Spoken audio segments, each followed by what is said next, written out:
What defines someone's worth in today's hyperconnected world? Is it the number of followers they have, the validation they receive online, or the way others perceive their digital presence?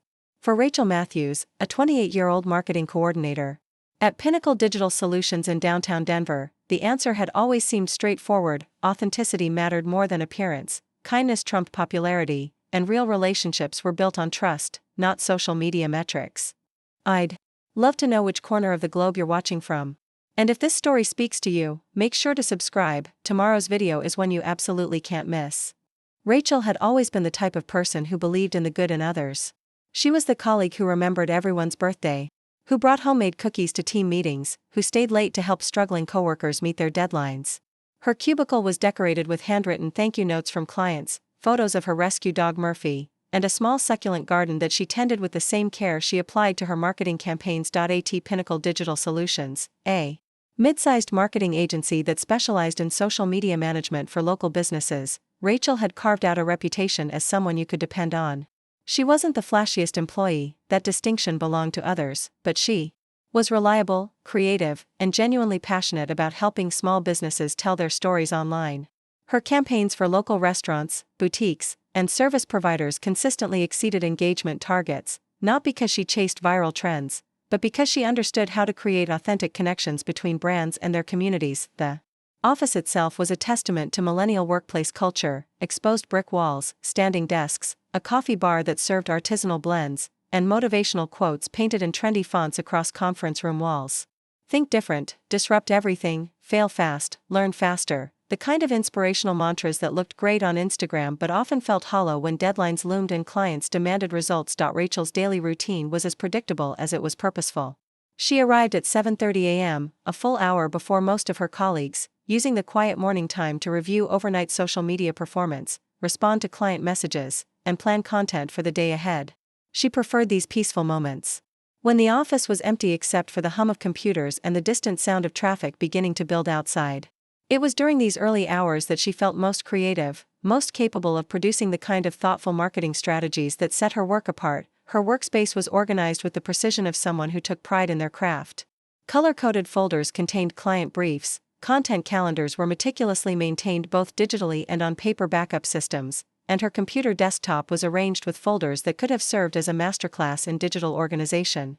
Everything had its place, every project had its timeline, and every client received the same level of dedicated attention regardless of their budget size. The company's office layout was designed to promote collaboration, with low cubicle walls that allowed for easy conversation and glass-walled conference rooms that made private meetings visible to all. Rachel's desk sat in what was considered prime real estate, close enough to the windows for natural light, but not so close to the break room that she was constantly interrupted by coffee-making conversations. Her immediate work neighbors included Marcus Chen from the design team, an introverted but brilliant graphic artist who shared her appreciation for thoughtful creativity, and Jennifer Walsh from account management, a detail-oriented professional who had become one of Rachel's closest work friends. The marketing department at Pinnacle was led by David Harrison, a former corporate executive who had joined the agency 2 years earlier with promises of bringing big company strategy to small business problems. David was the kind of manager who spoke fluent corporate jargon and genuinely believed in the power of synergistic solutions and paradigm shifts. Despite his sometimes overly enthusiastic approach to workplace culture, he was fair, supportive of his team's professional development, and had a talent for securing interesting clients that challenged his staff to grow creatively. Rachel's expertise had evolved to focus primarily on content strategy for small to medium-sized businesses, particularly those in the food and hospitality industry. She had a gift for capturing the personality of family-owned restaurants, local coffee shops, and boutique hotels in ways that felt genuine rather than manufactured. Her Instagram posts for Tony's Italian Kitchen didn't just showcase pasta dishes. They told the story of a third-generation family recipe and the immigrant journey that brought authentic flavors to Denver's diverse culinary landscape. Her LinkedIn content for Mountain View Consulting didn't just highlight service offerings, it shared client success stories and industry insights that positioned the firm as thought leaders in their field. What set Rachel apart from many of her colleagues was her approach to client relationships. While others focused primarily on metrics, engagement rates, click-through percentages, conversion numbers, Rachel invested time in understanding the human stories behind the businesses she represented. She visited restaurants to taste the food she was promoting, toured retail locations to understand the shopping experience, and conducted in-depth interviews with business owners to capture their authentic voices in social media content. This attention to detail and genuine care for her clients had not gone unnoticed. Over the past 6 months, Rachel had received 3 client retention bonuses, 2 letters of commendation from satisfied customers, and a nomination for the agency's Employee of the Quarter award. Her supervisor regularly praised her work in team meetings, and several clients had specifically requested that Rachel remain their primary point of contact for all marketing initiatives. The flip side of Rachel's success was the subtle pressure she felt to maintain these high standards while navigating an increasingly complex office environment. Pinnacle Digital Solutions had grown rapidly over the past year, adding new employees, new clients, and new levels of internal competition that hadn't existed when Rachel first joined the company. What had once been a collegial atmosphere where everyone genuinely supported each other's success was gradually shifting into something more complicated, more politically charged. New hires brought different work styles, different priorities, and different definitions of what constituted professional behavior. Some embraced the collaborative culture that Rachel valued, while others seemed more focused on individual advancement and personal brand building.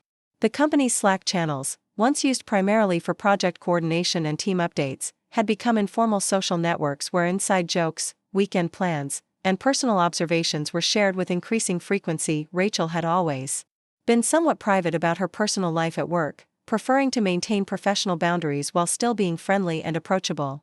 She shared enough about herself to be personable, stories about Murphy's latest adventure at the dog park, her weekend hiking expeditions in the Rocky Mountains, her attempts at mastering sourdough baking during the pandemic, but she kept deeper personal matters to herself.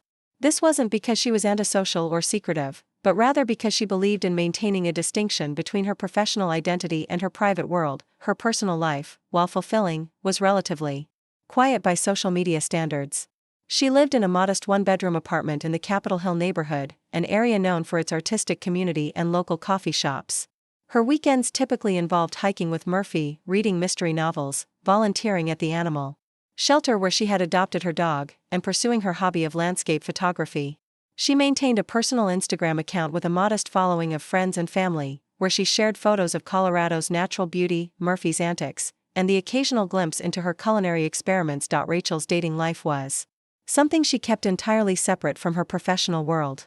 She had learned from previous workplace experiences that office relationships, even casual mentions of romantic interests, could become complicated quickly in environments where personal and professional lives intersected so closely.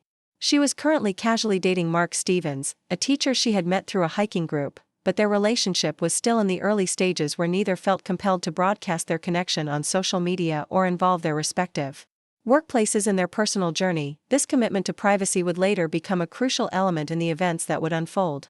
As Rachel's preference for maintaining boundaries between her personal and professional lives created space for misunderstandings, assumptions, and ultimately, the betrayal that would test everything she believed about workplace relationships and digital communication. The irony of working in social media marketing while maintaining a relatively low personal social media profile was not lost on Rachel. She understood the power of digital platforms to build brands, create communities, and drive business results, but she had also witnessed the darker side of online culture, the way social media could amplify misunderstandings, destroy reputations overnight, and turn private moments into public spectacles without context or nuance. The Monday morning in early March started like any other. Rachel arrived at her usual time, greeted the security guard in the lobby with her customary smile, and made her way to the elevator that would carry her to the 15th floor where Pinnacle Digital Solutions occupied half the building. The elevator was one of those mirrored spaces that forced you to confront your appearance whether you wanted to or not, and Rachel used the brief ride to adjust her blazer and check that her hair hadn't been completely destroyed by Denver's unpredictable spring winds. She was wearing her favorite professional outfit, a navy blue blazer paired with dark jeans and comfortable flats, an ensemble that struck the perfect balance between polished and approachable for her client-facing role. Her laptop bag contained the usual assortment of work essentials: her fully charged MacBook, a notebook filled with hand-drawn content calendars, business cards for 3 different clients she was meeting with that week, and a small package of almonds because she had learned from experience that creative thinking required proper fuel. The office was already showing signs of life when she arrived, though most of her colleagues wouldn't appear for another hour. The overnight cleaning crew had left everything spotless, the coffee machines were brewing the first batch of the day, and the large windows that ran along the eastern wall were flooding the space with golden morning light that made the exposed Brick walls look warm and inviting rather than industrial and cold. Rachel's morning ritual was sacred to her. She would settle at her desk, power up her computer, and spend the first 30 minutes of each day reviewing the social media performance of all her clients' content from the previous day. This wasn't just about checking numbers, though engagement rates, reach statistics, and click-through data were certainly important, but about understanding the stories behind those numbers. Which posts had resonated with audiences and why? What comments revealed about customer needs and preferences? How could today's content build on yesterday's successes while addressing any missed opportunities? After the performance review came the response phase. Rachel took pride in personally responding to every comment and direct message that her clients received on their social media platforms. This wasn't standard practice at many agencies, where automated responses or junior staff typically handled customer interaction, but Rachel believed that authentic engagement was the foundation of effective social media marketing. She knew the regular customers of Tony's Italian Kitchen by name and could remember their usual orders. She recognized the repeat clients of Mountain View Consulting and understood their business challenges well enough to offer genuinely helpful resources. In her responses, the final element of her morning routine involved planning and scheduling content for the day ahead. This required a delicate balance of strategic thinking and creative intuition. Each piece of content needed to serve multiple purposes, advancing the client's marketing objectives, providing genuine value to their audience, and maintaining the authentic voice that Rachel had helped each business develop over months of collaborative work. She would review weather forecasts to adjust restaurant specials, check local event calendars to identify opportunities for timely content, and scan industry news for trends that might be relevant to her clients' businesses. A lot of love and effort went into bringing this story to life. If you're enjoying it, we'd be so grateful if you'd subscribe to our channel. Now, back to where we left off. As other employees began arriving around 8:30, the office gradually transformed from Rachel's peaceful sanctuary into the buzzing collaborative workspace it was designed to be. The first wave of arrivals typically included the account management team, led by Jennifer Walsh, who shared Rachel's preference for early starts and organized approaches to project management. Jennifer would wave from across the office, usually while juggling a coffee cup, her phone, and an armload of folders that contained client briefs for the day's meetings. Marcus Chen from the design team was another early arrival, though his version of early was closer to 9 o'clock and his approach to morning organization was considerably more chaotic than Rachel's systematic routine. Marcus was brilliant at visual storytelling and could create graphics that perfectly captured a brand's personality, but his desk always looked like a hurricane had recently passed through, leaving behind a debris field of sketch pads, colored pencils, half-empty coffee cups, and prototype designs pinned to every available surface. The creative team occupied the area adjacent to marketing, and their workspace reflected a different aesthetic entirely. Where Rachel's area was organized and minimalist, the creative section embraced controlled chaos. Mood boards covered the walls, color swatches were scattered across desks, and multiple monitors displayed works in progress that ranged from sleek corporate logos to whimsical illustrations for local bakeries. The creative team's energy was infectious, and Rachel often found herself drawn into impromptu brainstorming sessions that would emerge organically when someone encountered a particularly challenging design problem. By 9:30, the office would reach its full energy level as the remaining staff arrived and settled into their workstations. This included the social media specialists who managed the more tactical aspects of content publishing, the account executives who served as primary client contacts for larger accounts, and the analytics team who transformed raw data into insights that informed strategy decisions. The morning coffee rush would create a natural gathering point around the break area, where conversations about weekend activities would gradually transition into discussions about client campaigns, industry trends, and collaborative projects. Rachel genuinely enjoyed this transition from quiet focus to collaborative energy. She had found her rhythm in an environment that valued both individual excellence and team contribution, where her systematic approach to project management complemented, rather than conflicted with the creative chaos that surrounded her.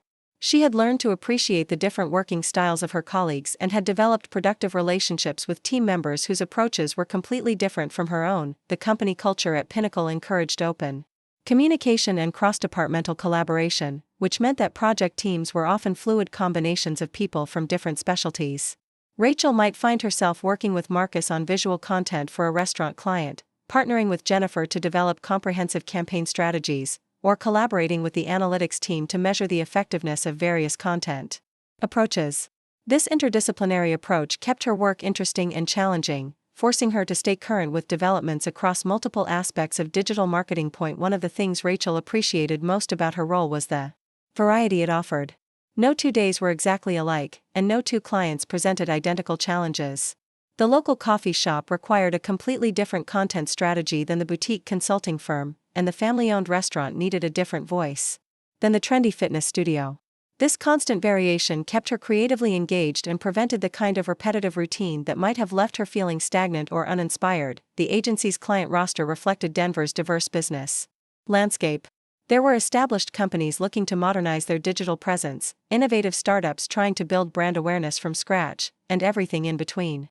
Rachel had worked with tech companies founded by recent college graduates, restaurants run by immigrant families pursuing the American dream, retail stores that had been local institutions for decades, and service providers who were expanding their reach beyond their traditional geographic boundaries. Each client relationship began with extensive discovery sessions where Rachel would learn about the business's history, values, target audience, and goals. She would tour facilities, meet key team members, and immerse herself in understanding what made each business unique.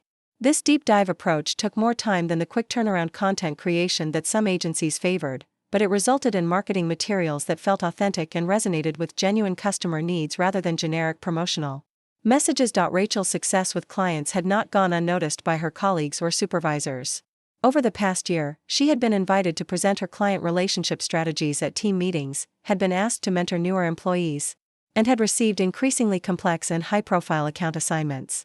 The recognition was gratifying, but it also came with increased pressure and scrutiny that sometimes felt overwhelming. The rapid growth of Pinnacle Digital Solutions meant that the intimate, collaborative atmosphere that had attracted Rachel to the company was gradually evolving into something more corporate and competitive. New employees brought different perspectives and approaches, which could be valuable for innovation but also created tensions when working styles and priorities didn't align.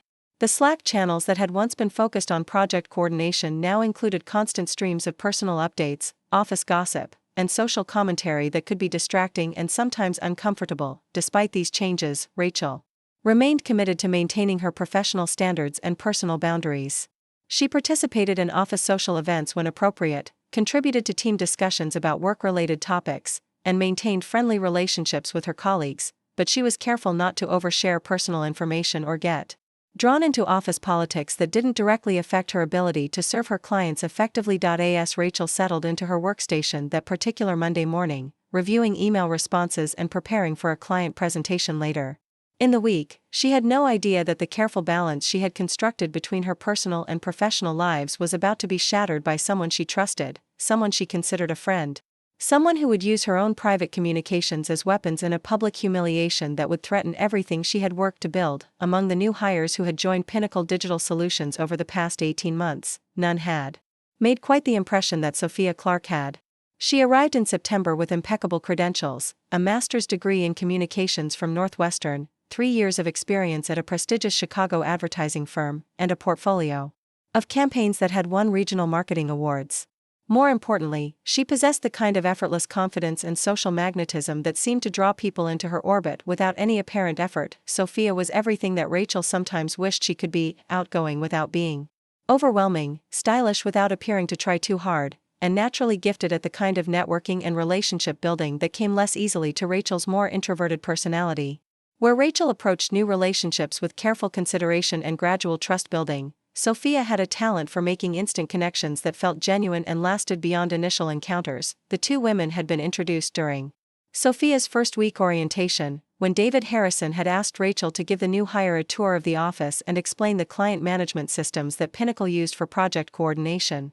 Rachel had been impressed by Sophia's thoughtful questions, her genuine interest in understanding the company culture, and her respectful approach to learning established processes rather than immediately suggesting improvements or changes based on her previous experience. Their initial professional relationship had developed into something deeper over the course of several months. Sophia had a way of drawing personal stories out of people that felt natural rather than intrusive, and Rachel found herself sharing more about her life outside work than she typically did with colleagues. They discovered shared interests in hiking and photography, similar tastes in books and podcasts, and a mutual appreciation for the kind of authentic, story-driven marketing that both women preferred over flashy campaigns designed primarily to go viral. What Rachel didn't initially recognize was that Sophia's gift for building connections was accompanied by an equally sophisticated ability to gather and catalog information about the people around her. Sophia remembered details about everyone's personal lives, professional aspirations, and workplace frustrations with remarkable precision. She had an intuitive understanding of office dynamics and could navigate complex interpersonal relationships with the skill of someone who had been studying human behavior as both an art and a science. Sophia's approach to social media was notably different from Rachel's more reserved online presence. While Rachel maintained carefully curated accounts that shared glimpses of her life without revealing too much personal information, Sophia embraced platforms like Instagram and LinkedIn as extensions of her professional brand. Her posts were strategic combinations of lifestyle content, industry insights, and behind-the-scenes glimpses of agency life that positioned her as both approachable and aspirational. The difference in their social media philosophies had become a topic of friendly conversation between them. Sophia would gently tease Rachel about her minimal online presence, suggesting that she was missing opportunities to build her personal brand and expand her professional network. Rachel would counter that she preferred to let her work speak for itself rather than spending time crafting the perfect online persona. These conversations always remained lighthearted, with both women respecting each other's choices even when they didn't fully understand them. Over the months of their developing friendship, Rachel had gradually begun to confide in Sophia about aspects of her life that she typically kept private from work colleagues. She shared her anxieties about the changing dynamics at Pinnacle, her frustrations with certain client demands that seemed to prioritize quantity over quality, and her occasional doubts about whether she was advancing her career as strategically as she should be. Sophia was an excellent listener who offered thoughtful advice without being judgmental, and Rachel appreciated having someone at work who understood the pressures they both faced as young women trying to establish themselves in a competitive industry. The friendship had deepened when Rachel was going through a particularly stressful period with her father's health scare the previous fall. Her dad had been hospitalized with what initially appeared to be a heart attack but turned out to be a severe anxiety episode brought on by work stress and financial pressures. Rachel had been torn between wanting to fly home to Colorado Springs to be with her family and maintaining her professional commitments during a busy campaign season for several key clients. Sophia had been incredibly supportive during this crisis, offering to cover some of Rachel's client responsibilities, helping her reschedule meetings when necessary, and providing emotional support during a time when Rachel felt overwhelmed by competing demands on her attention and energy. When Rachel's father recovered fully and returned to work, Sophia had been genuinely interested in his progress and continued to check in about his well-being even after the immediate crisis had passed. This period of mutual support and vulnerability had solidified their friendship in a way that felt significant to Rachel, who had always been cautious about forming close relationships with colleagues. Sophia seemed to understand the importance of maintaining professional boundaries while still being genuinely caring about personal matters, and Rachel had begun to think of her as someone who could potentially become a lifelong friend rather than just a work acquaintance. Their text message conversations had evolved from purely work-related coordination to the kind of ongoing dialogue that close friends maintained throughout their days. They would share funny observations about office personalities, commiserate about difficult clients, celebrate small victories, and occasionally venture into more personal territory about dating, family relationships, and future career aspirations. Rachel had always been selective about who she allowed into her inner circle, but Sophia's consistent kindness and apparent trustworthiness had earned her a place among the people Rachel considered genuinely important in her life. The dynamic between them had shifted subtly when Sophia began dating Trevor Morrison, a senior account executive at a competing agency whom she had met through Denver's young professionals networking scene. Trevor was charming, ambitious, and well-connected within the local marketing community, but Rachel had developed an instinctive dislike for him that she couldn't entirely explain or justify. He seemed to view everything, including his relationship with Sophia, through the lens of how it might advance his career or social status. Rachel had tried to keep her reservations about Trevor to herself, understanding that criticizing a friend's romantic partner was rarely welcome and often counterproductive. However, Sophia had picked up on Rachel's lukewarm response to Trevor and had pressed her for honest feedback during one of their coffee conversations. Rachel had tried to be diplomatic, expressing concerns about Trevor's apparent focus on networking and image rather than offering specific criticisms of his character or behavior. This conversation had created the first real tension in their friendship, with Sophia becoming noticeably cooler toward Rachel in the days following their discussion about Trevor. Rachel had worried that she had overstepped boundaries by expressing any reservations at all, and she had made efforts to be more supportive and positive about Sophia's relationship choices. The tension had eventually resolved, but it had left Rachel more cautious about sharing her honest opinions on topics that might be sensitive or controversial. Despite this minor conflict, their friendship had continued to develop throughout the winter months. They had established regular coffee dates, had attended several professional networking events together, and had even planned a weekend hiking trip for the spring that would combine their shared love of outdoor photography with an opportunity to strengthen their personal bond outside the office environment. Rachel had begun to think of Sophia as her closest friend at Pinnacle and one of the most important relationships in her current social circle. She trusted Sophia with information about her dating life, her family dynamics, her financial concerns, and her professional insecurities in ways that she rarely trusted anyone. The friendship felt balanced and mutually beneficial, with both women contributing emotional support, professional collaboration, and genuine care for each other's well-being. What Rachel hadn't recognized was that Sophia's approach to relationships was fundamentally transactional in ways that weren't immediately obvious. While Sophia was genuinely capable of caring about other people, she also viewed every relationship as a potential source of information, influence, or advancement. She collected personal details about her colleagues not just out of natural curiosity or friendship, but as a form of social currency that might prove valuable in future situations. Sophia's social media savviness extended beyond her own content creation to include a sophisticated understanding of how private information could be weaponized in public forums. She understood the viral potential of workplace drama, the audience appetite for stories about professional betrayal, and the devastating speed with which carefully crafted posts could destroy someone's reputation within their industry. The relationship that Rachel valued as one of genuine friendship and mutual support was, from Sophia's perspective, also a strategic alliance that provided her with inside access to one of Pinnacle's most successful account coordinators. Sophia admired Rachel's professional skills and client relationship abilities, but she also recognized that Rachel's more reserved personality and old-fashioned approach to workplace boundaries made her potentially vulnerable in an environment that was becoming increasingly political and competitive. As winter transitioned into spring and the agency prepared for its busiest season of client renewals and new business development, the dynamics between Rachel and Sophia would be tested in ways that neither woman fully anticipated. The friendship that had developed over months of shared confidences and mutual support was about to become the foundation for a betrayal that would expose the darker side of modern workplace relationships and the dangerous intersection of personal trust and digital communication. The stage was set for Rachel to discover that the person she had trusted with her most private thoughts and vulnerable moments was someone whose loyalty could shift as quickly as social media trends, and whose definition of friendship included the possibility of public humiliation when it served her interests.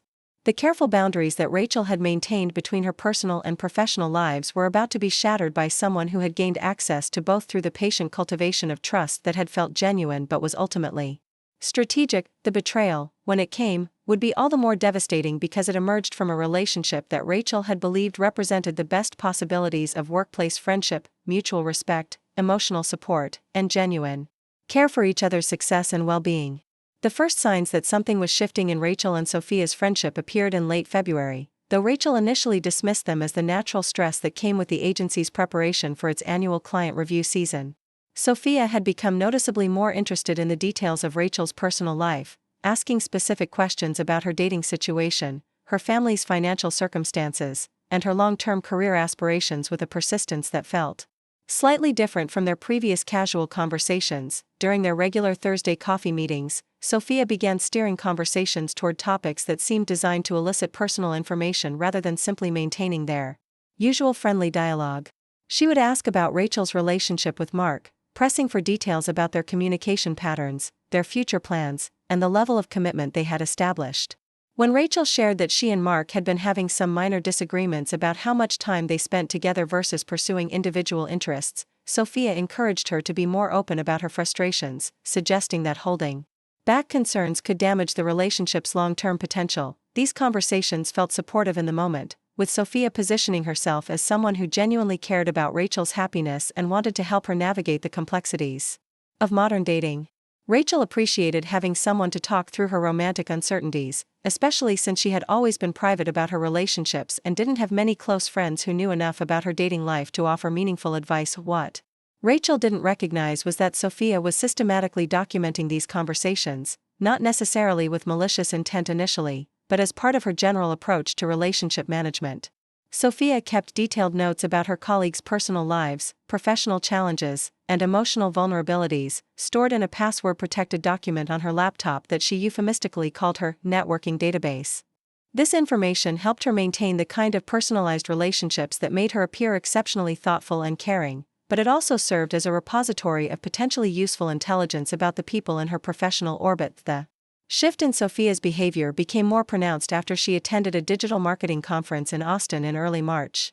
She returned from the trip with new ideas about personal branding and social media strategy that seemed to have crystallized.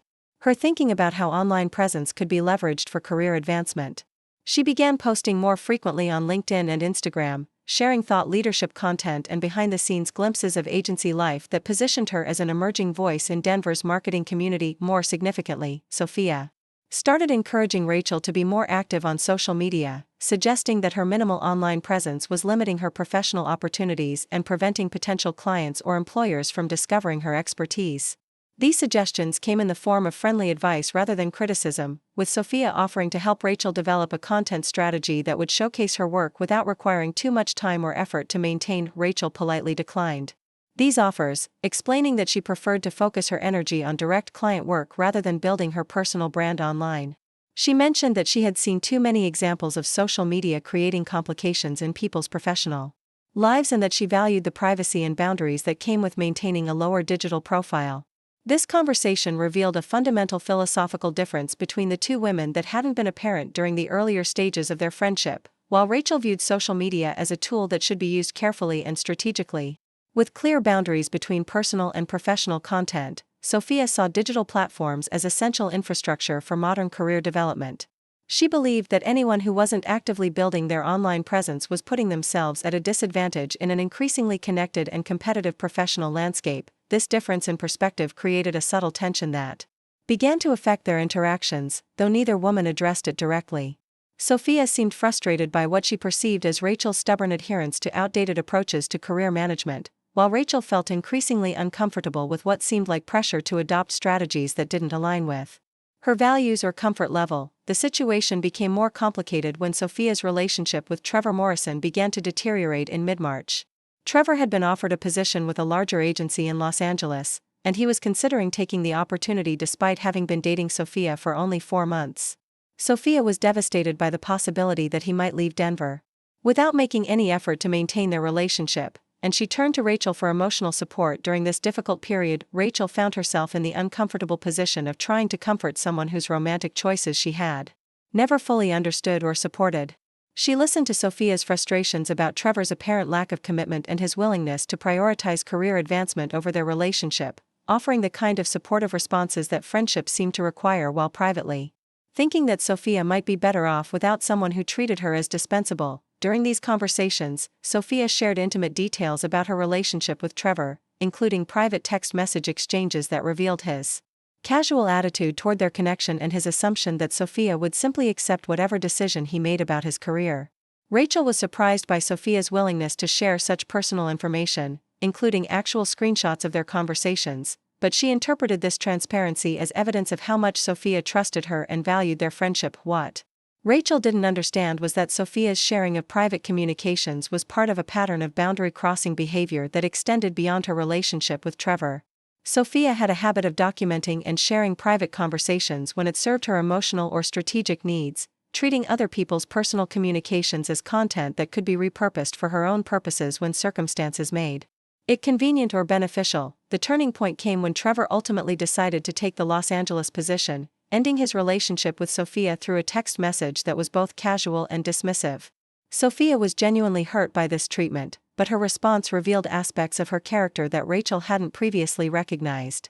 Instead of processing the breakup privately or with close friends, Sophia immediately began crafting a social media narrative that positioned her as the victim of Trevor's callous behavior while simultaneously highlighting her own desirability and professional success. Sophia created a series of Instagram stories that indirectly referenced the breakup, while showcasing her active social life, professional achievements, and general contentment with her situation in Denver.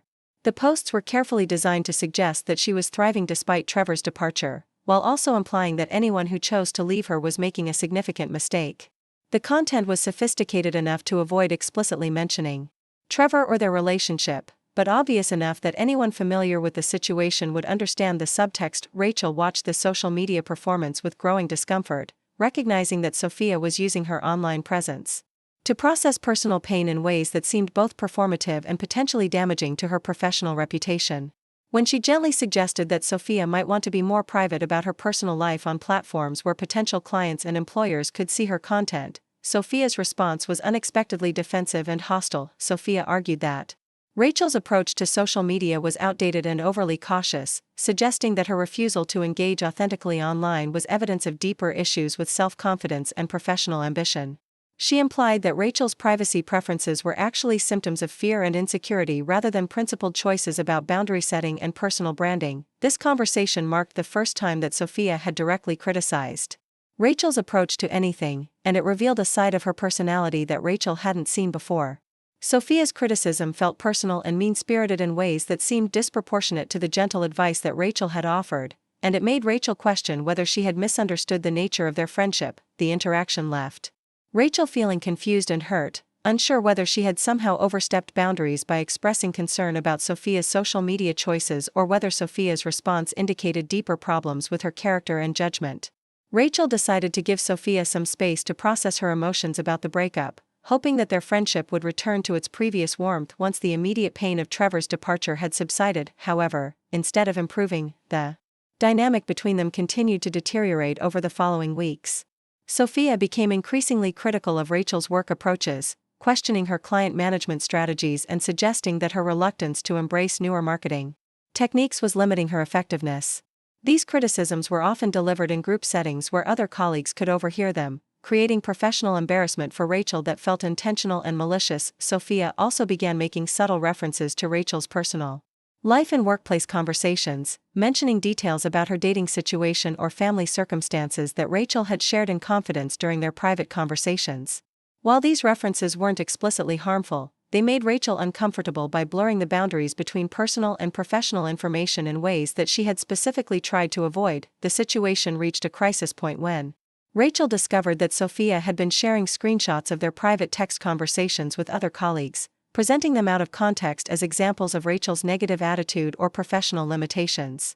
Rachel learned about this betrayal through Jennifer Walsh, who mentioned in passing that she had seen some of Rachel's messages and was concerned about the stress Rachel seemed to be experiencing with her current client load. When Rachel asked for clarification about what messages Jennifer was referring to, she discovered that Sophia had shared screenshots of conversations where Rachel had expressed frustration about difficult client demands and uncertainty about her career direction. Sophia had presented these private thoughts as evidence that Rachel was struggling professionally and might not be handling her responsibilities effectively, using Rachel's own words against her in ways that felt like a devastating betrayal of trust. The realization that Sophia had been documenting and sharing their private conversations forced Rachel to reconsider everything she thought she knew about their friendship. She began to see Sophia's interest in her personal life and professional challenges not as genuine care, but as information gathering that could be weaponized when it served Sophia's purposes. The friend she had trusted with her most vulnerable thoughts and concerns had been systematically collecting ammunition that could be used to damage her reputation and undermine her standing with colleagues. This discovery would prove to be only the beginning of a betrayal that would escalate far beyond anything Rachel could have imagined, ultimately threatening not just her professional relationships but her entire career and sense of security in the digital age. Rachel spent the weekend following her discovery of Sophia's betrayal in a state of emotional turmoil that she had never experienced in a professional context. The realization that someone she had trusted with intimate details about her life had been systematically collecting and sharing that information felt like a violation that extended far beyond typical workplace conflicts. She found herself questioning not just her judgment about Sophia, but her entire approach to building relationships with colleagues and maintaining the boundaries between her personal and professional worlds. The practical implications of the situation were equally troubling. Rachel understood that Sophia's sharing of their private conversations had already damaged her reputation among certain colleagues, but she wasn't sure how extensive the damage might be or how she could address it without making the situation worse. Confronting Sophia directly seemed likely to escalate the conflict, potentially leading to even more destructive behavior, but allowing the situation to continue felt like accepting ongoing humiliation and professional sabotage. Rachel's first instinct was to document everything she could remember about her interactions with Sophia, creating a timeline of conversations and incidents that might help her understand the scope of the betrayal and identify potential witnesses or evidence. She reviewed their text message history, looking for patterns in Sophia's questions and responses that might reveal her true motivations, and she began to recognize manipulation tactics that she had previously interpreted as genuine friendship. The exercise of reviewing their communications was both illuminating and deeply painful. Rachel could see how Sophia had gradually escalated her probing questions, steering conversations toward increasingly personal territory while offering just enough reciprocal sharing to maintain the illusion of mutual vulnerability.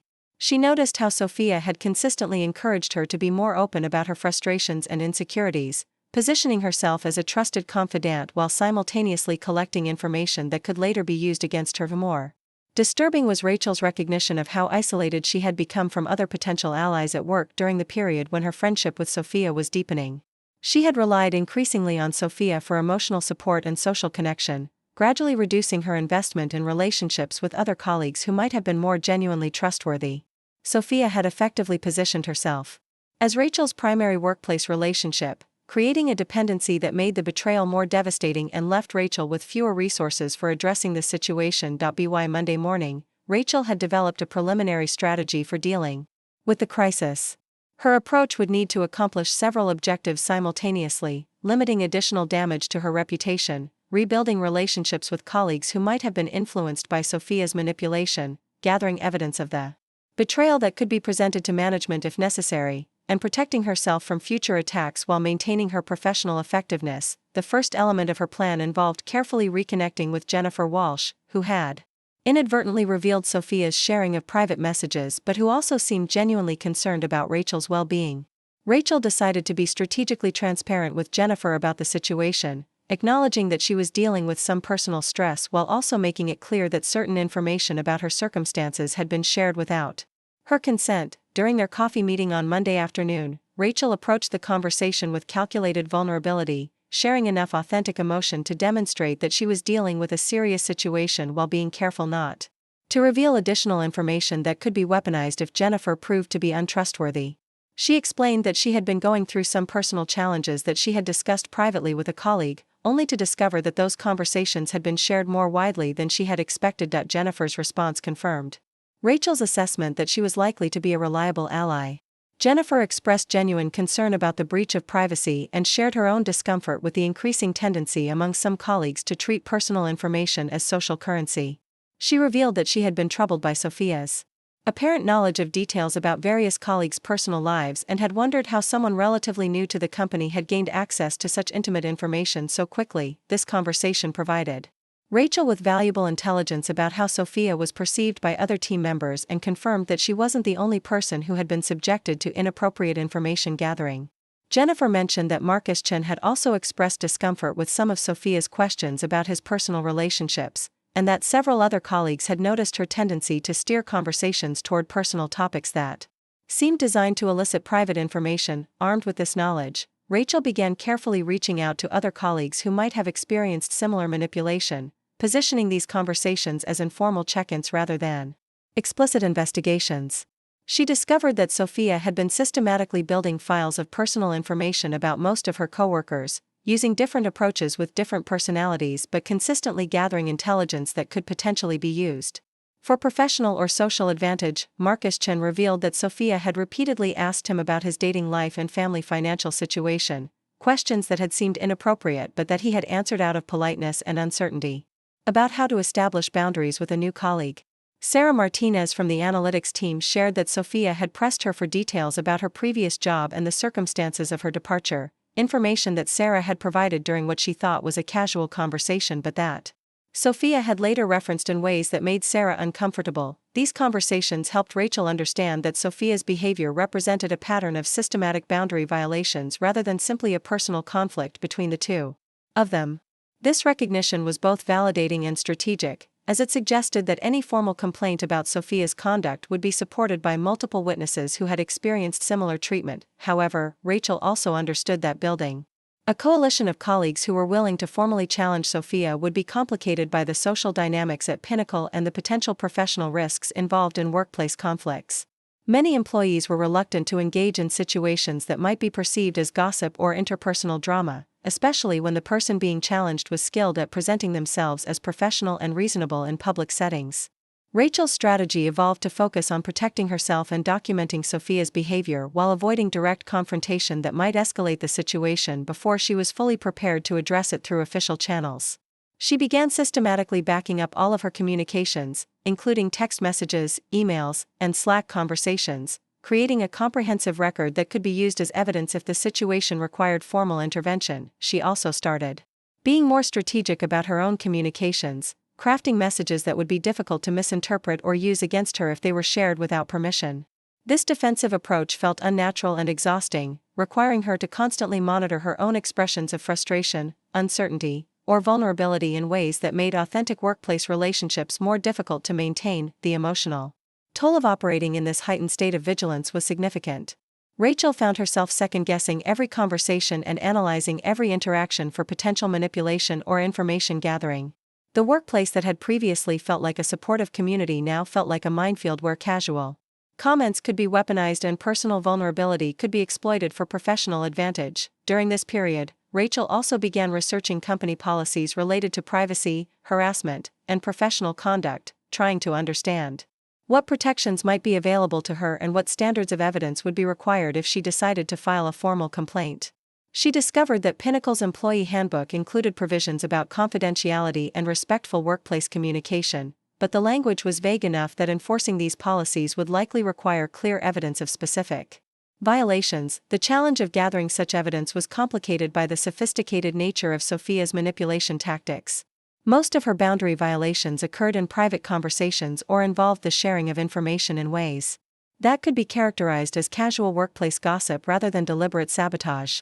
Sophia was careful to maintain plausible deniability about her motivations and methods, making it difficult to demonstrate malicious intent even when the cumulative effect of her behavior was clearly harmful. Rachel realized that successfully addressing the situation would require not just documenting Sophia's past behavior, but anticipating and preparing for her likely future actions. Given Sophia's social media sophistication and her apparent willingness to use private information for public purposes, Rachel understood that any escalation of their conflict could potentially result in more damaging and public forms of retaliation. This recognition led Rachel to begin developing contingency plans for various scenarios, including the possibility that Sophia might attempt to damage her reputation through social media posts, client communications, or formal complaints to management.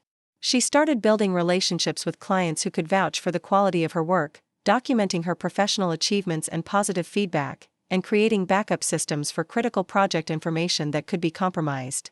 If Sophia gained access to her work materials, the strategic planning process was exhausting and demoralizing, requiring Rachel to think like someone engaged in corporate warfare rather than simply focusing on doing excellent work for her clients. She found herself resenting the time and mental energy that the situation was consuming, understanding that Sophia's manipulation was succeeding in distracting her from her professional priorities even as she worked to defend herself against further attacks. By the end of March, Rachel had assembled a comprehensive defense strategy that included documented evidence of Sophia's behavior patterns, a network of colleagues who could serve as witnesses to inappropriate conduct, backup systems for protecting her work and reputation, and contingency plans for various forms of escalation. She felt as prepared as possible for whatever might come next, but she also understood that Sophia's next move could take forms that she hadn't anticipated or planned for. The careful preparation would prove to be essential when the situation exploded in ways that exceeded Rachel's worst expectations, ultimately threatening not just her immediate professional relationships but her entire career trajectory and sense of security in the digital age. The strategic groundwork she had laid during this period would provide crucial resources for surviving a betrayal that would test every assumption she had made about privacy, trust, and survival in the modern workplace. The explosion came on a Thursday morning in early April, arriving in Rachel's life with the devastating suddenness of a natural disaster.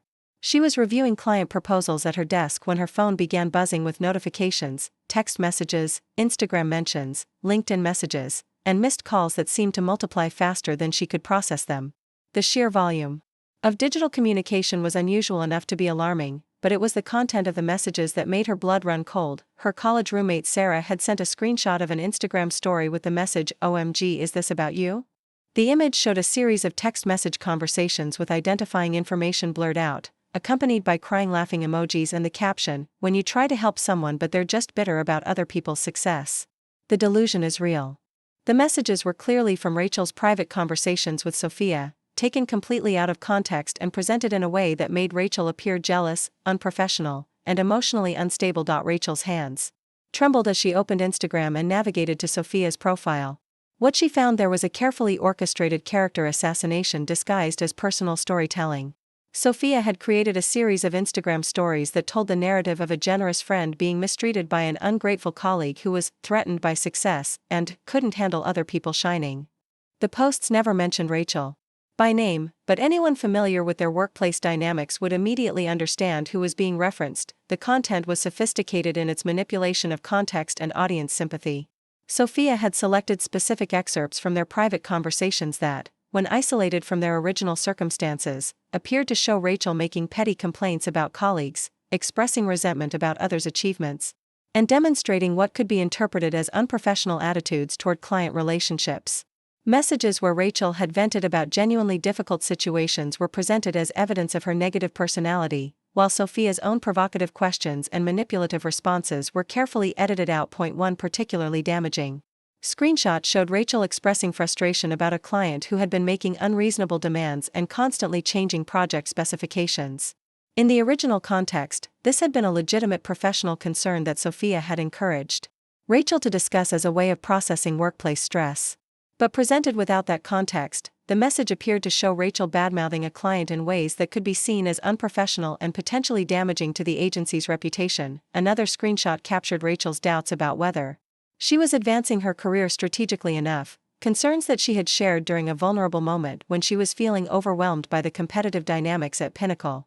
Sophia had positioned these private insecurities as evidence that Rachel was bitter about other people's success, transforming what had been an honest expression of self-doubt into apparent proof of professional jealousy and personal inadequacy. The most devastating element of Sophia's social media attack was the way she had weaponized Rachel's own words against her while positioning herself as the innocent victim of Rachel's toxic behavior. The narrative Sophia created suggested that she had been a supportive friend who had tried to help Rachel grow professionally, only to be met with resentment and hostility. This framing made Rachel appear not just unprofessional, but ungrateful and emotionally volatile. The posts had clearly been planned and executed with strategic precision.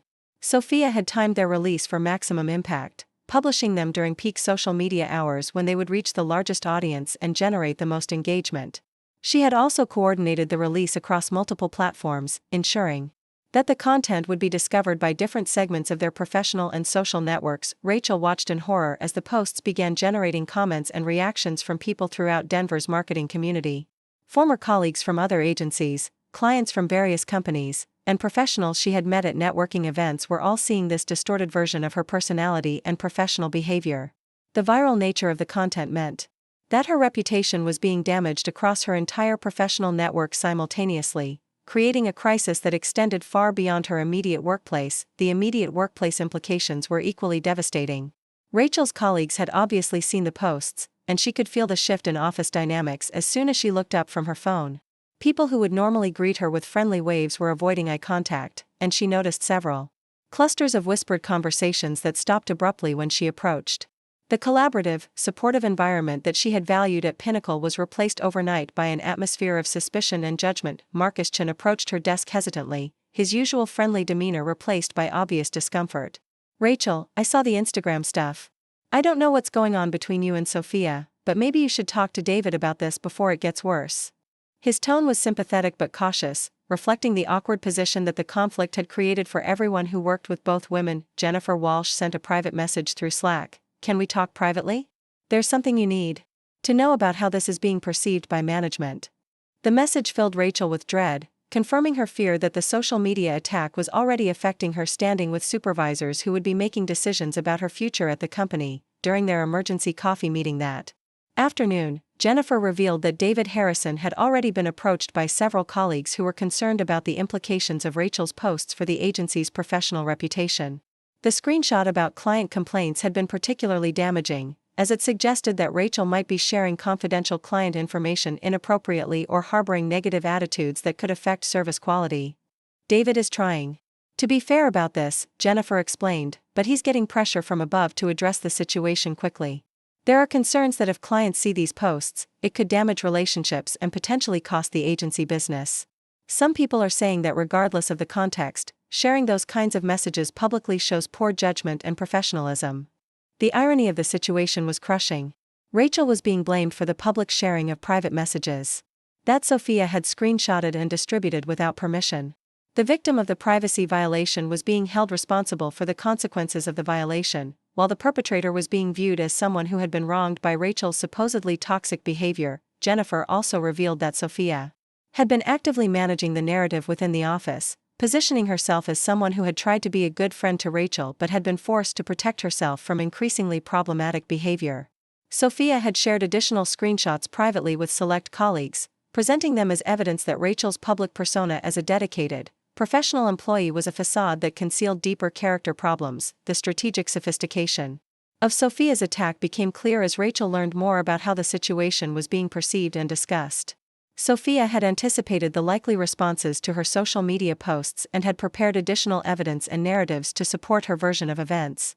She had created a comprehensive character assassination campaign that extended beyond the initial Instagram stories to include private conversations with colleagues, managers, and potentially even clients. Rachel realized that she was facing not just a social media crisis, but a coordinated professional destruction campaign that threatened every aspect of her career and reputation.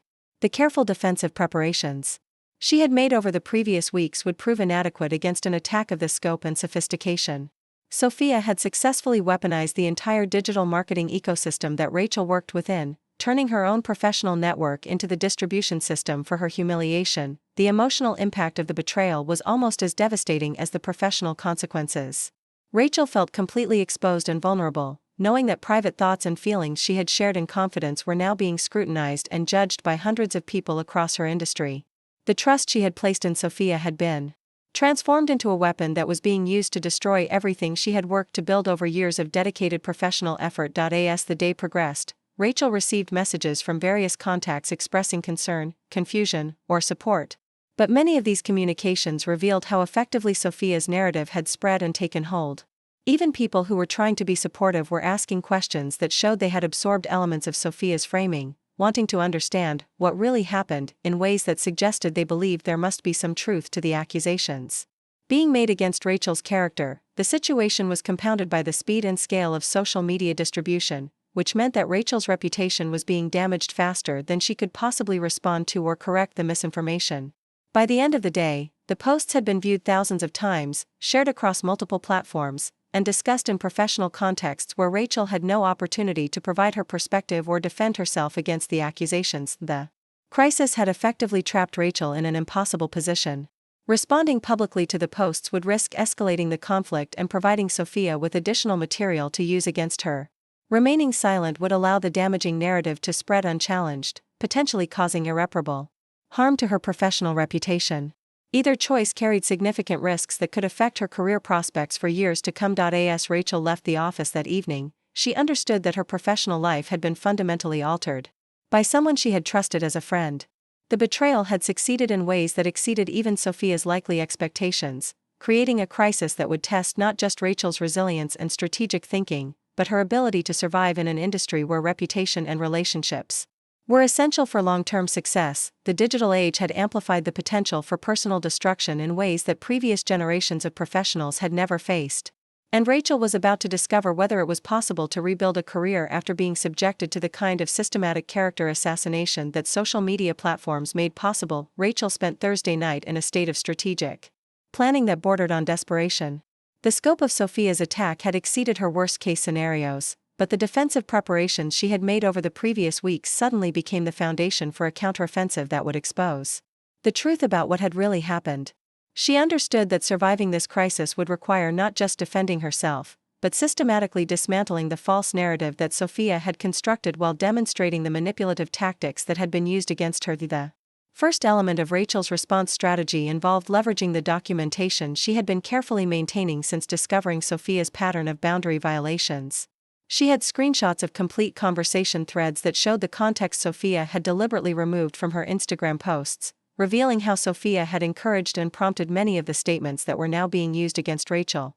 More importantly, she had evidence of similar manipulation tactics being used against other colleagues, creating a pattern that would be difficult to dismiss as a personal conflict between two individuals. Rachel's most powerful piece of evidence was a series of text conversations where Sophia had explicitly discussed her strategy for building networking files on colleagues and had made casual references to using personal information for professional advantage.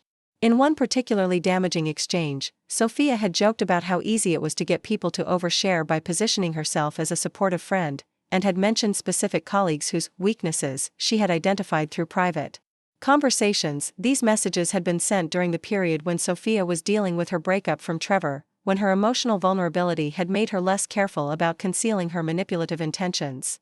Rachel had saved these conversations as part of her general documentation practice, not initially recognizing their significance, but they now provided clear evidence of premeditation and malicious intent that would be crucial for exposing the truth about Sophia's behavior. Rachel's counteroffensive began Friday morning with a carefully planned meeting with David Harrison, where she presented a comprehensive case that included not just her own evidence, but testimonials from other colleagues who had experienced similar manipulation.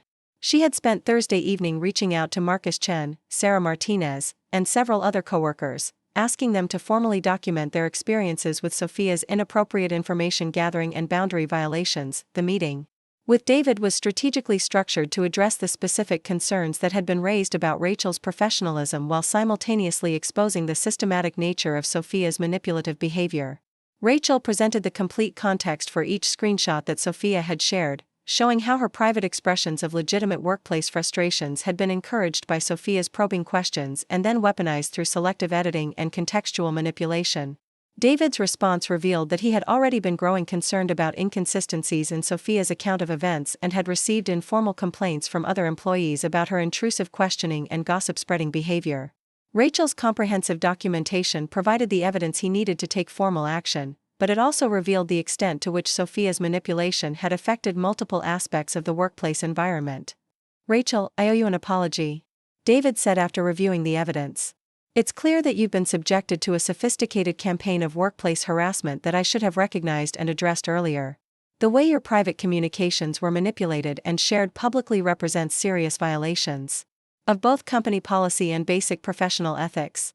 However, David also explained that addressing the situation would require careful handling to minimize additional damage to the agency's reputation and to protect other employees who might have been manipulated or compromised by Sophia's tactics.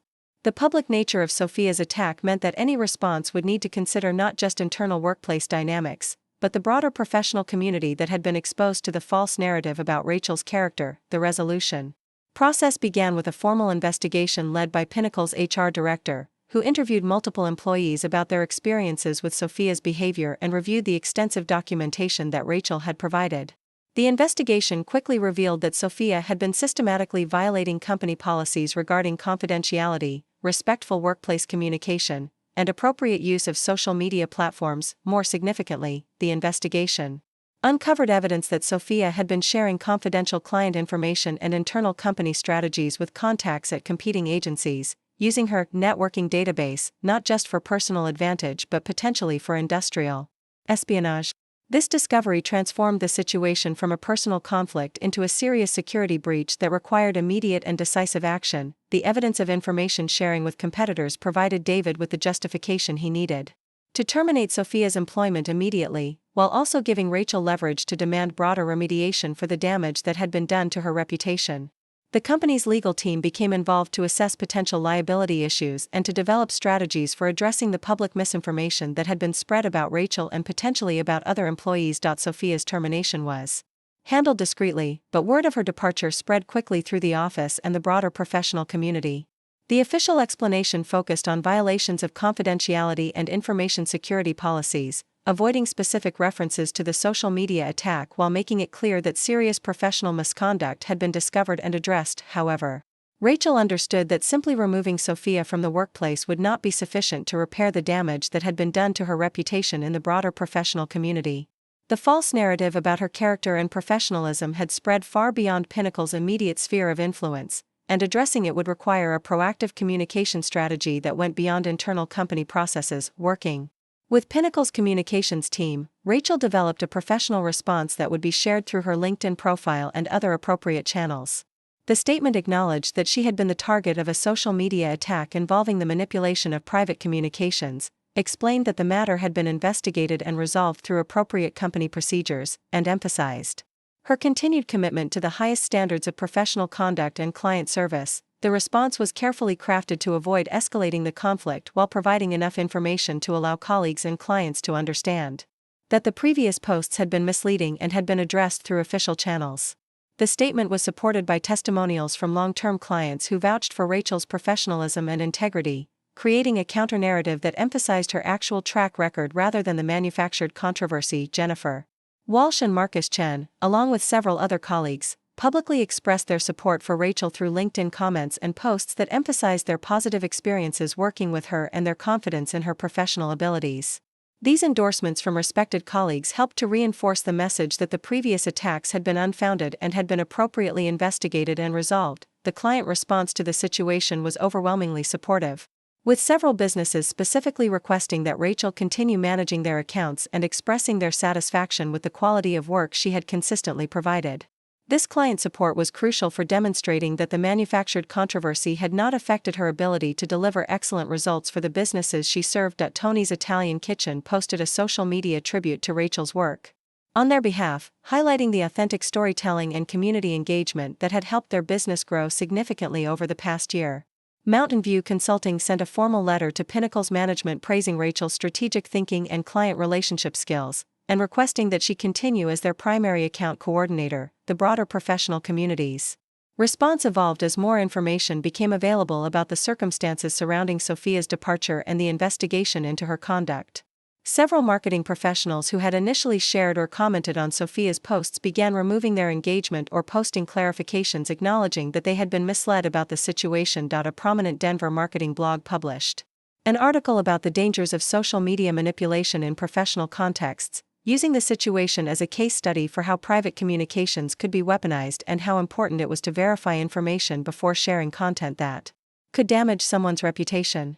While the article did not mention specific names, it provided valuable education for the professional community about recognizing and responding to manipulative social media tactics. The investigation also revealed that Sophia had been engaged in similar manipulative behavior at her previous position in Chicago, information that came to light when Pinnacle's HR team contacted her former employer as part of their comprehensive review.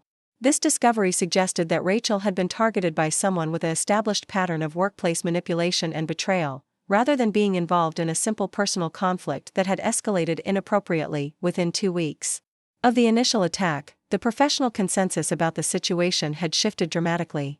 Rachel's reputation was not only restored but was actually enhanced by the way she had handled the crisis, demonstrating grace under pressure and a commitment to addressing workplace conflicts through appropriate professional channels rather than engaging in public social media battles. The experience had taught Rachel valuable lessons about digital communication, workplace relationships, and the importance of maintaining comprehensive documentation in professional environments where trust could be weaponized by manipulative individuals.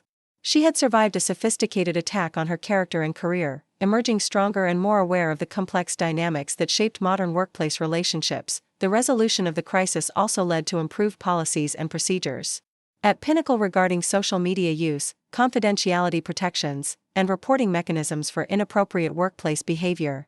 Rachel's experience had exposed vulnerabilities in the company's approach to protecting employees from manipulation and harassment, leading to systemic improvements that would benefit future employees who might face similar challenges. 6 months after the digital attack that had threatened to destroy her career, Rachel Matthews stood before a packed conference room at the Denver Marketing Summit, delivering a presentation that would establish her as one of the most respected voices in the industry on the topic of digital ethics and workplace integrity.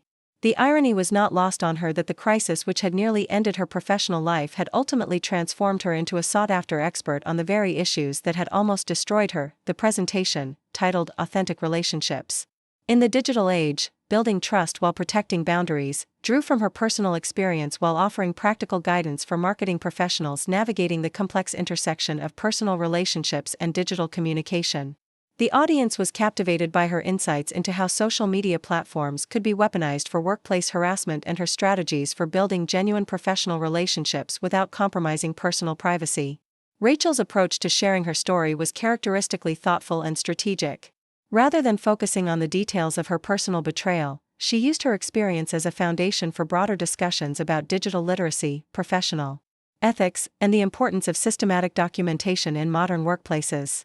Her presentation offered actionable advice while contributing to industry-wide conversations about creating safer and more supportive professional environments. The transformation in Rachel's professional standing had been remarkable and unexpected. What had begun as a crisis management effort had evolved into a new area of expertise that set her apart from other marketing professionals and positioned her as a thought leader on issues that were becoming increasingly relevant across all industries. Companies were beginning to recognize the need for better policies and training around digital communication, and Rachel's experience made her uniquely qualified to provide guidance in this emerging field. Her client relationships had not just recovered but had deepened significantly as a result of the crisis. The businesses she worked with had witnessed her grace under pressure, her commitment to professional integrity, and her ability to maintain excellent service quality even while dealing with personal attacks. Several clients had become advocates for her work, referring new business and specifically requesting her involvement in sensitive projects that required high levels of trust and discretion. Tony's Italian Kitchen had become one of her most successful case studies, with their social media engagement increasing by 300% over the 6 months following the crisis. The family behind the restaurant had been so impressed by Rachel's handling of the situation that they had asked her to develop marketing strategies for 2 additional locations they were planning to open. The authentic storytelling approach that Rachel had pioneered for their business was now being recognized as a model for how local businesses could build genuine community connections through digital platforms. Mountain View Consulting had similarly expanded their relationship with Rachel, asking her to develop comprehensive digital communication strategies for their entire organization. The consulting firm's partners had been impressed not just by her marketing expertise, but by her ability to navigate complex interpersonal dynamics while maintaining professional standards. They saw her experience as valuable preparation for helping their own clients deal with similar challenges in their business operations. The changes in Rachel's professional life were accompanied by equally significant personal growth and transformation. The crisis had forced her to examine her approaches to trust, friendship, and vulnerability in ways that ultimately made her more self-aware and intentional about her relationships. She had learned to recognize manipulation tactics that she had previously missed, while also becoming more skilled at building authentic connections that were based on mutual respect rather than one-sided information sharing. Her dating relationship with Mark Stevens had deepened significantly during the crisis period, as he had provided unwavering support and practical assistance during the most difficult weeks. His perspective as someone outside the marketing industry had helped Rachel maintain clarity about her values and priorities, while his experience as a teacher had given him insights into conflict resolution and communication strategies that proved valuable for her professional situation. Mark had been particularly helpful in encouraging Rachel to view the crisis as an opportunity for growth rather than simply a problem to be solved. His background and education had taught him about resilience and transformation in the face of adversity, and he had helped Rachel recognize how her experience could be used to help others facing similar challenges. Their relationship had been strengthened by working through a serious crisis together, and they had begun making plans for a future that included both of their career aspirations and personal goals. Rachel's approach to workplace relationships had also evolved in sophisticated ways. She maintained her commitment to kindness and collaboration while developing better skills for recognizing and responding to potentially manipulative behavior. She had learned to build professional friendships that included appropriate boundaries and mutual respect, creating connections that were both meaningful and sustainable over time. Her relationship with Jennifer Walsh had deepened into a genuine friendship that extended beyond their work at Pinnacle.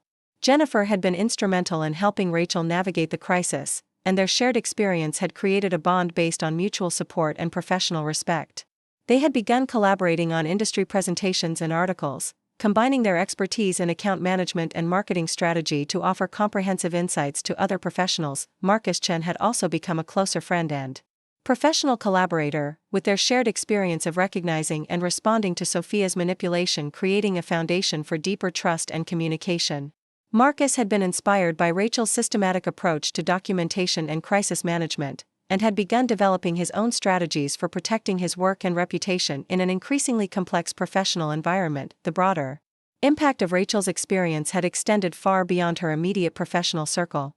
Her presentation at the Denver Marketing Summit had been recorded and shared widely through industry publications and social media platforms, reaching thousands of marketing professionals who were dealing with similar challenges in their own workplaces.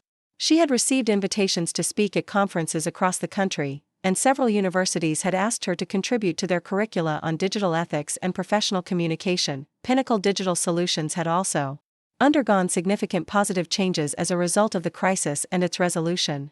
David Harrison had used the situation as an opportunity to implement comprehensive improvements to company policies, training programs, and support systems for employees facing workplace conflicts. The agency had become a model for how organizations could proactively address digital harassment and create cultures that prioritized both collaboration and individual protection. The new policies at Pinnacle included mandatory training on digital communication ethics, clear procedures for reporting inappropriate behavior, and support systems for employees who experienced privacy violations or social media attacks. The company had also developed partnerships with legal and mental health professionals who could provide specialized assistance when workplace conflicts involved digital harassment or reputation damage. Rachel had been asked to lead the development of these new programs, creating another area of professional expertise that distinguished her within the industry.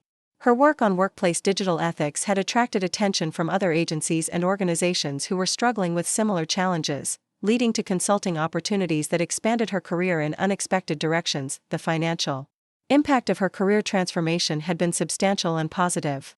Her speaking engagements, consulting work, and enhanced reputation had increased her income significantly while also providing greater job security and professional flexibility. She had been able to move to a larger apartment with space for a home office, allowing her to take on freelance projects that complemented her work at Pinnacle. More importantly, Rachel had gained a sense of purpose and meaning that went beyond personal career advancement.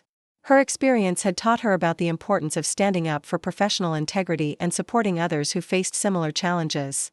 She had become a mentor to younger marketing professionals, sharing her insights about building sustainable careers while maintaining personal values and ethical standards. The long-term implications of her experience continued to unfold in positive ways. Industry publications had begun consulting her for articles about digital communication trends, workplace ethics, and crisis management strategies. Her expertise was being recognized not just as practical knowledge, but as thought leadership that was shaping conversations about the future of professional relationships in digital environments. Looking back on the crisis that had nearly destroyed her career, Rachel could see how it had ultimately become the catalyst for professional and personal growth that she might never have achieved under different circumstances. The betrayal had been devastating and traumatic, but it had also revealed strengths and capabilities that she hadn't known she possessed, while creating opportunities for impact and influence that aligned with her deepest values about authenticity, integrity, and mutual respect. The story of Rachel's transformation served as a powerful reminder that even the most sophisticated attempts at character assassination could be overcome through systematic preparation, strategic thinking, and commitment to professional integrity. Her experience demonstrated that in the digital age, truth and authenticity could still prevail over manipulation and deception, but only when supported by careful documentation, strategic communication, and the courage to stand up for what was right. Rachel had not just survived her digital betrayal, she had transformed it into a foundation for helping others navigate similar challenges while building a career that was more meaningful and impactful than anything she had previously imagined possible. Looking for more? We've got 2 amazing stories ready for you right on screen. If this one touched you, these are absolutely worth your time. Click to watch them now. And hey, subscribe and hit that bell to never miss our latest uploads.